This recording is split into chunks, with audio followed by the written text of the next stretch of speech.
మత్తయి సువార్త 26వ అధ్యాయం 28వ వచనంలో పాప క్షమాపణ నిమిత్తము అనేకుల కొరకు చిందించబడుతున్న నూతన నిబంధన రక్తము. నూతన నిబంధన అంటే ఒకడు నీటి మూలముగా ఆత్మ మూలముగా జన్మించాల.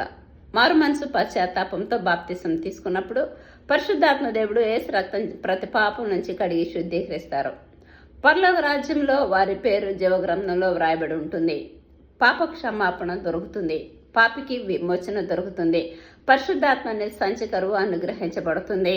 అందుకని యేసుక్రీస్తు ద్వారా రాజ్య వారసులుగా నిత్యము నివసించి ఉంటారు. వాక్యం ప్రకారము నడుచుకుంటారు. సమాధానము నీ హృదయాన్ని ఏలుతుంది. యేసయ్య ప్రేమ నీ హృదయంలో పరిశుద్ధాత్మ దేవుడు కుమ్మరించబడతాడు. నువ్వు ప్రేమను కనుపరుస్తావు.